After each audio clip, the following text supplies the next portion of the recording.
Bienvenue sur Teach, votre mission d'enseignement et de maturité spirituelle. Cette semaine, le Seigneur a décidé de provoquer en nous toutes les ressources qu'il a placées pour que nous soyons créatifs dans la société, qui vous pousse à l'entrepreneuriat, à la créativité sous toutes ses formes. Cette semaine, le Seigneur veut nous rappeler qu'il ne nous a pas mis sur la terre pour tourner en rond, il nous a mis pour porter des fruits. Pas seulement des fruits de l'évangélisation, pas seulement des fruits dans le caractère que nous avons, mais porter des fruits comme des résultats dans le travail, dans l'innovation, dans l'entrepreneuriat. Il faut que nous soyons créatifs. Je le dis lors de notre dernière session, Dieu nous a créés pour créer. Aujourd'hui, j'aimerais que nous puissions apprendre une chose importante. Comment l'Esprit de Dieu inspire. L'Esprit de Dieu nous inspire. Comment il nous amène de cette idée-là, nos idées, comment elles subissent l'onction de l'Esprit de Dieu. Mon but ici, c'est que vous puissiez comprendre que le Saint-Esprit inspire, oriente et purifie nos idées. Il nous donne des idées, il dirige des idées et quand nous n'avons pas les bonnes idées, il travaille pour qu'elles soient illuminées et obtiennent la lumière de Dieu, qu'elles deviennent pures. Alors, let's teach. Grandissons ensemble.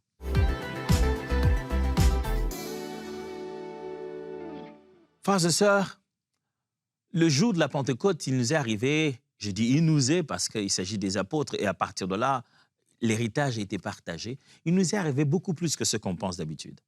On pense seulement qu'il nous est arrivé le revêtement de l'esprit pour la puissance dans la mission, ce qui est réellement vrai et le contexte direct en témoigne. Ils avaient besoin d'être équipés pour pouvoir accomplir l'œuvre. Mais cet équipement ne voulait pas dire que l'œuvre s'est limitée au miracle, à la guérison de malades. Cet équipement préparait aussi pour que l'œuvre ait des besoins comme des diacres. Il faut qu'on puisse s'occuper de manger, de distribuer. Et quand vous regardez les apôtres déclarer les caractéristiques de gens qui devaient faire le travail des diacres, ils insistent sur le fait qu'ils soient remplis du Saint-Esprit, qu'ils soient sages. Ils insistent sur des caractéristiques, j'allais presque dire pentecôtistes, des mêmes caractéristiques de la Pentecôte qui distinguaient les apôtres. Ça devait être aussi sur ces diacres pour qu'ils fassent un travail, pas spirituel, mais un travail créatif, un travail de solution sociale. Le but étant de savoir quelle est la méthode qui permettrait de montrer qu'on n'est pas, démontrer de l'impartialité lorsqu'on va distribuer les choses aux veuves qui étaient là. Depuis la Pentecôte, quelque chose a commencé. Dans la manière dont Dieu nous inspire pour pouvoir le servir.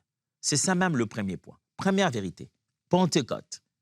Qu'est-ce qui se passe? Imagination réveillée. Le jour de la Pentecôte, Dieu a réveillé notre imagination. OK. Calmons-nous d'abord. Imagination. Comment tu peux utiliser ces termes-là, pasteur Atons? Imagination. Tu n'as pas peur, c'est imagination. On n'entre pas dans les sciences mystiques ici. Mon ami, l'imagination n'est pas une invention diabolique. L'imagination est une capacité divine qu'il a donnée dans l'homme de mettre des images dans les concepts mentaux. C'est que quand tu penses en termes, tu vois ce que tu penses. Souvent, je fais faire aux gens cet exercice. Je leur parle de quelque chose, de quelque part, et je commence à leur expliquer l'endroit. Je dis, tiens, tu vois, est-ce que tu connais le musée de Eiffel? Le musée de Eiffel? Oui, le musée d'Eiffel. Alors, les gens, ils font tête. C'est quoi le musée d'Eiffel? Je dis, OK. Tu vois, quand tu es sur la grande route, la route principale qui amène vers la tour Eiffel. Il dit, oui. Et quand tu es tout droit, de loin, tu sais, la tour Eiffel, tu peux la voir de plusieurs angles. Mais tu vas vers là où les gens prennent le plus de photos. Oui, je vois un peu. Il dit, il voit. Pendant qu'il n'est même pas là-bas. Je lui parle, mais il me dit, il voit. Comment il voit?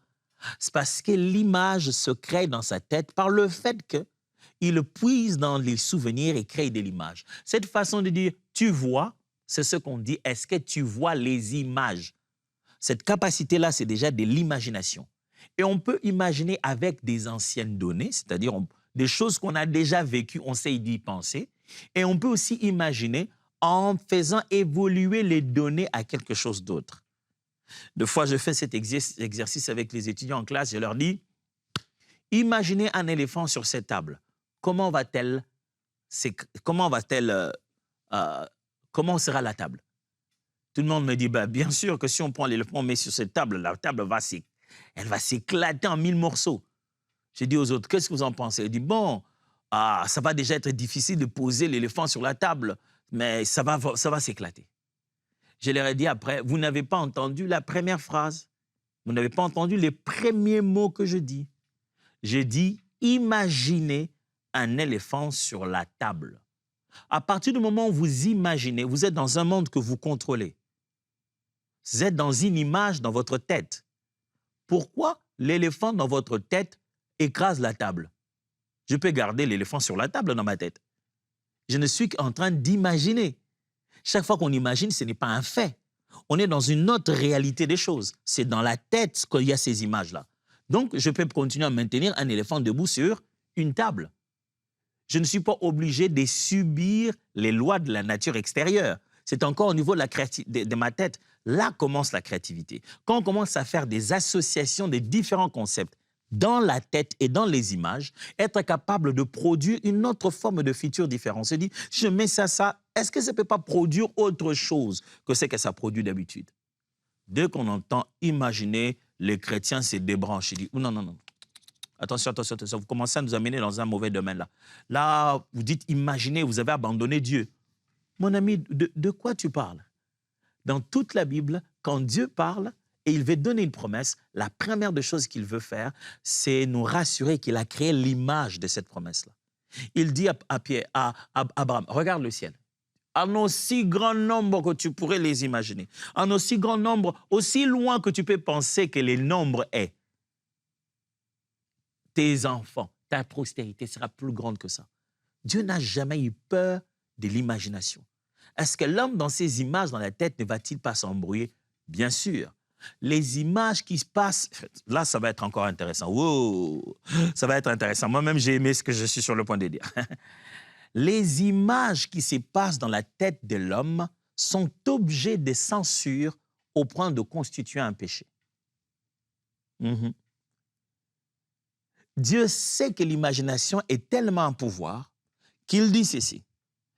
Vous avez appris qu'il a été dit, tu ne commettras pas d'adultère, mais moi, je vous dis, celui qui regarde la femme d'autrui, la femme de son frère, imagine dans sa tête, pense dans sa tête quelque chose de négatif. Il n'a rien fait, il n'a rien dit, mais dans sa tête, l'image s'est créée. La Bible dit qu'il est tout aussi coupable que celui qui a posé l'acte. Alors, de quoi vous me parlez? L'homme imagine et l'imagination est un terrain qui n'est pas en dehors de la vue de Dieu. Dieu voit, veille, régule aussi ce domaine de notre vie et il veut que ça soit sain et il nous alimente ça des bonnes choses. La Pentecôte, le jour de la Pentecôte où nous avons reçu l'Esprit, le Seigneur est venu aussi réveiller notre imagination. Pas seulement parce qu'il a réveillé notre capacité de penser aux images passées, de les associer pour constituer quelque chose d'inexistant, non, mais c'est aussi parce qu'il a réouvert les capacités de percevoir des images venues de lui. On commence à parler de songes, visions, révélations. Dieu a comme ouvert les yeux de notre cœur pour que nous voyions aussi en esprit. Si l'homme naturel se limiterait juste à prendre des images passées, à les mélanger pour tenter de faire un avenir, c'est lui qui a l'esprit de Dieu peut recevoir une image qui n'est ni dans son passé, ni dans sa base de données, une image totalement nouvelle que Dieu vient poser dans son esprit. C'est comme ça que fonctionnerait une capacité de vision, un don de parole de connaissance. Plusieurs fois dans ma vie, j'ai vu des choses que je n'ai jamais su décrire. Je suis obligé de demander à la personne, comment on appelle une chose? J'ai vu quelque chose qui ressemble à ceci. Regardez comment les prophètes de la Bible, regardez au Nouveau Testament.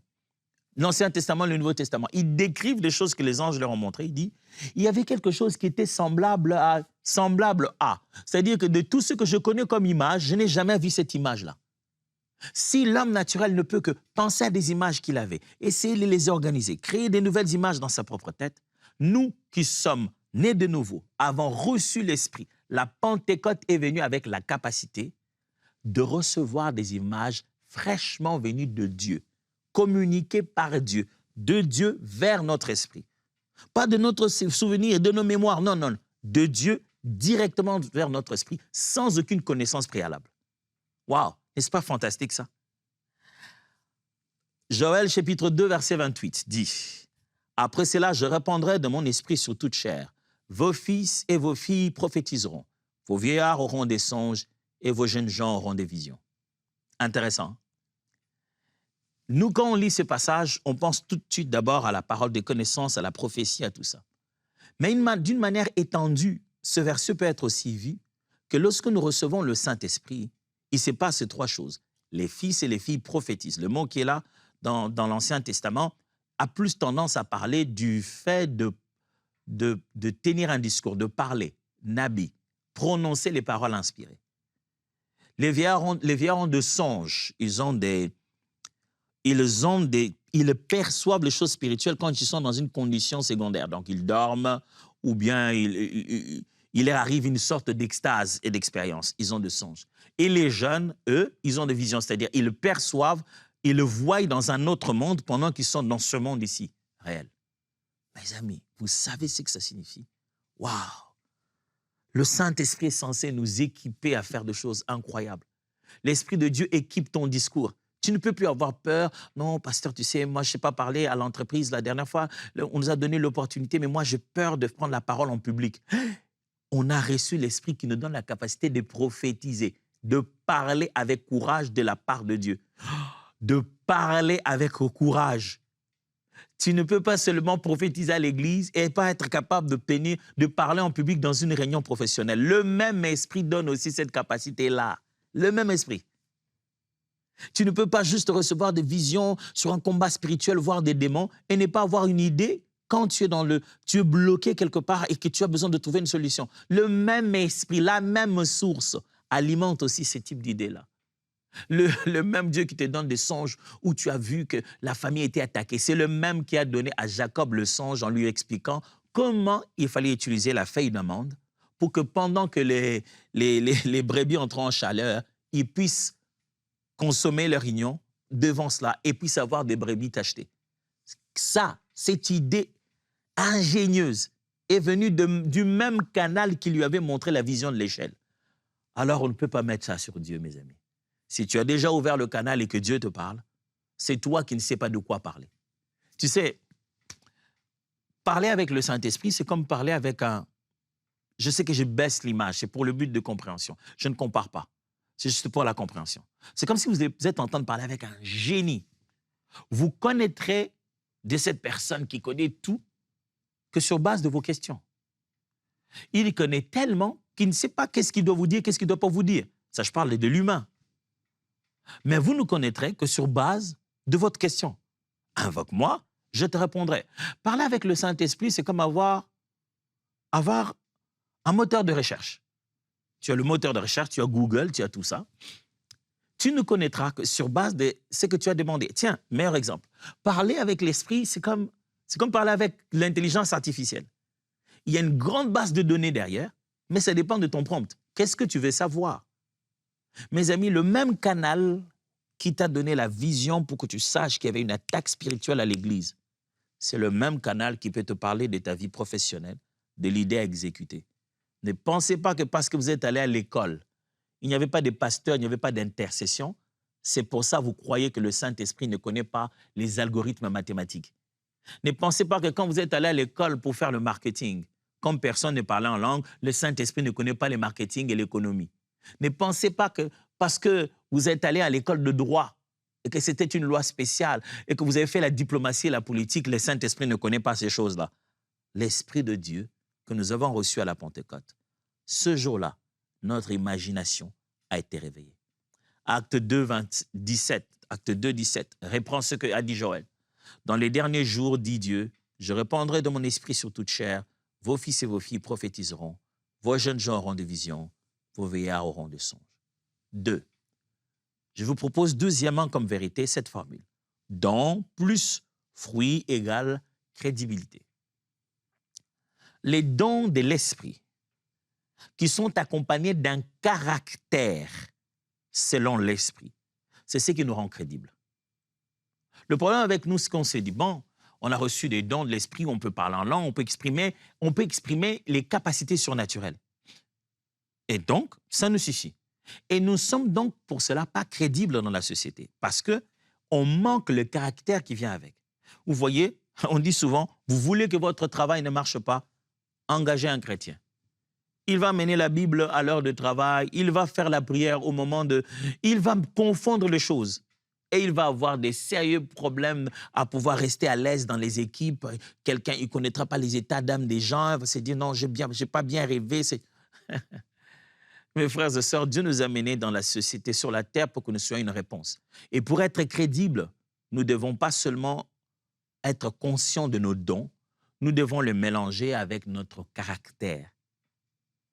C'est ça notre particularité. Contrairement au monde qui invente des choses et puis dont les inventeurs sont remplis d'antivaleurs, qui prennent des initiatives, qui réussissent, mais eux-mêmes n'ont pas le caractère, notre plus grand secret qui nous rendrait plus puissants ici, c'est de mélanger dons et fruits de l'esprit. En Corinthiens 12, 7 à 11. Or, à chacun la manifestation de l'esprit est donnée pour l'utilité commune.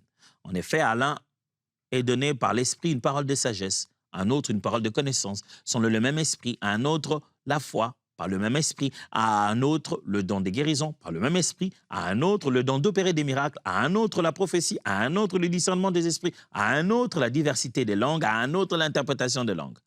Un seul et même esprit opère toutes ces choses, les distribuant à chacun en particulier comme il le veut. Galates 5, 22-23. Mais le fruit de l'esprit, c'est l'amour, la joie, la paix, la patience, la bonté, la bénignité, la fidélité, la douceur, la tempérance. La loi n'est pas contre ces choses. Imaginez l'interprétation de langue remplie de douceur et de tempérance. Mes aînés dans la foi m'ont toujours dit, le caractère, c'est la piste d'atterrissage de dons.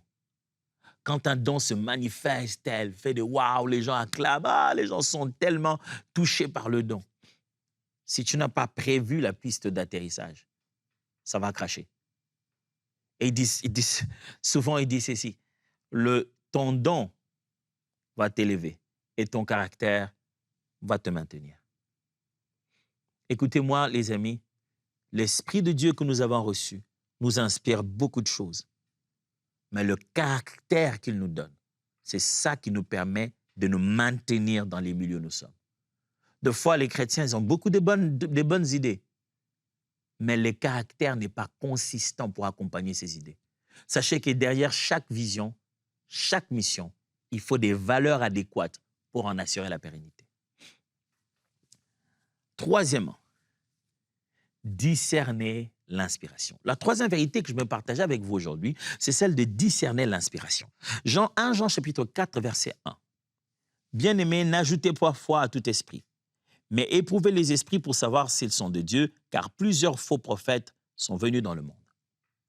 Dans le domaine de la créativité, si vous voulez devenir bon à exercer des idées que Dieu vous donne, voici ce que je vous donne comme conseil. Demandez à Dieu le discernement des esprits. C'est une capacité dont l'Église et les chrétiens, surtout en ces derniers jours, a le plus besoin. Vaut mieux encore pour vous n'est pas prophétiser, avoir des visions, mais avoir le discernement des esprits est primordial, important, exceptionnellement utile. Parce que ce n'est pas parce que c'est bon que c'est Dieu.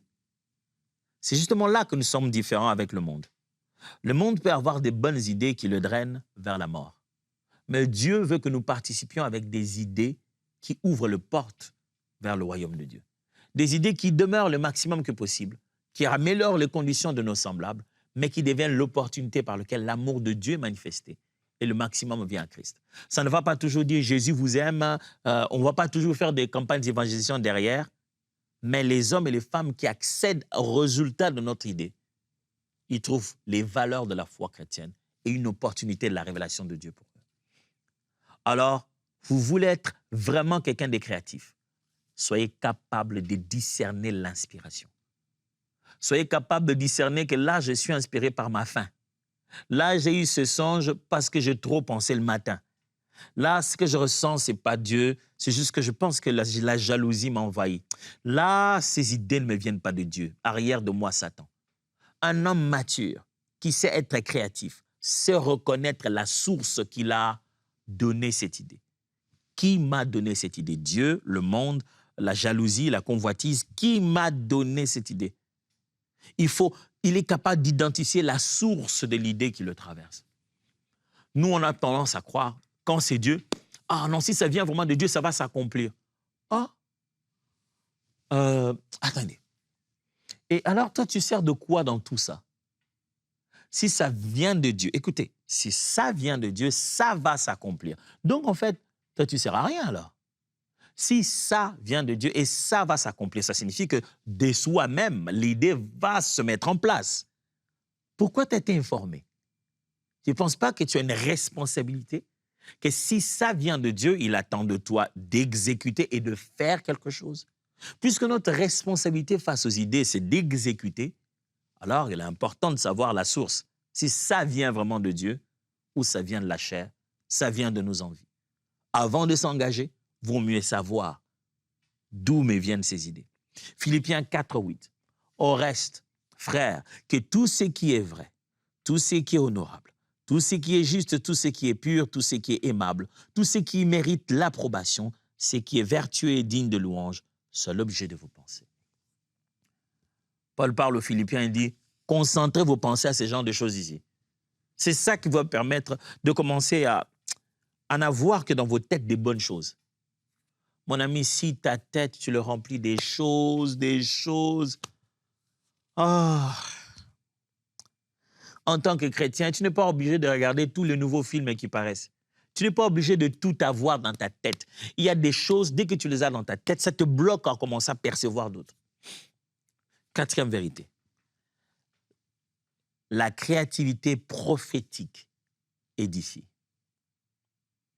Lorsque quelqu'un est créatif en ayant compris le rôle prophétique du chrétien, c'est-à-dire il est créatif comme un instrument de Dieu, il est créatif comme quelqu'un que Dieu utilise dont le résultat parle au monde. L'entreprise, l'idée créative qu'il a amenée, le projet qu'il a exécuté, la musique qu'il a composée, la peinture qu'il a composée, c'est un message de Dieu. C'est Dieu qui se révèle à travers ce qu'il fait. Ça édifie. Ça bâtit les gens. Habakkuk chapitre 2, verset 2 dit, « L'Éternel m'adressa la parole et il dit, « Écris la prophétie, grave-la sur les tablettes, afin qu'on la lise couramment. » Dieu lui révèle et lui dit d'écrire pour qu'on la lise couramment. C'est-à-dire qu'il lui a dit, « Fais un livre. » Vous avez entendu ça? Il dit à Habakkuk, « Écris la prophétie afin qu'on la lise couramment. » Comment vous appelez Habakkuk? C'est le livre d'Habakkuk. C'est-à-dire le livre que nous sommes en train de lire d'Habakkuk dans la Bible, ce livre-là a été écrit par instruction divine. Dieu lui dit, écris le livre. Quand notre créativité est inspirée de Dieu, quand elle est prophétique, ça finit par être une édification. Dieu ne voit pas que nous, il voit au-delà de nous. Quand cette entreprise, quand cette idée, ce commerce, ce plan, ce projet a été instigé par Dieu, Dieu voit au-delà de toi. Il veut édifier d'autres personnes que toi seulement. 1 Corinthiens chapitre 14, verset 3 dit, « Celui qui prophétise, au contraire, parle aux hommes, les édifie, les exhorte, les console. » Ah, c'est beau, mes amis, de parler en langue, c'est fantastique, c'est édifiant. Mais Paul dit, l'avantage de celui qui parle aux gens de la part de Dieu, c'est que ce qu'il dit, puisque c'est compréhensif et compréhensible, il les édifie, c'est-à-dire il les exhorte, il les bâtit de l'intérieur. Il les exhorte, il les console. On parle à l'homme intérieur lorsqu'on parle dans un langage qu'il comprend. Lorsque le prophétique agit, lorsque ce qui est prophétique agit, ça a comme résultat final l'édification de l'homme. Si c'est Dieu qui a mis ça dans ton cœur comme entreprise, comme idée, comme créativité, les hommes seront touchés, bénis et transformés. Enfin, pour aujourd'hui, j'aimerais finir par cette affirmation. 5. Tu es l'ouvrage de Dieu. Pourquoi je dis ça? Parce que dans la créativité, Dieu lui-même était un grand artisan, un grand artiste, devrais-je dire. Dieu lui-même fait des œuvres. Il ne se limite pas à ses idées.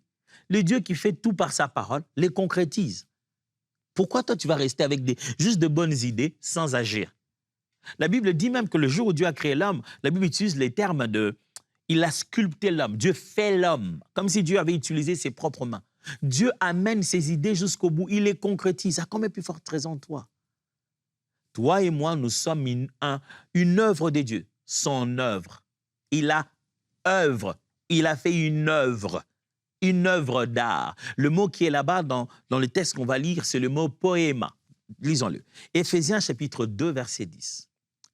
Car nous sommes son ouvrage, ayant été créés en Christ pour des bonnes œuvres que Dieu a préparées d'avance afin que nous les pratiquions.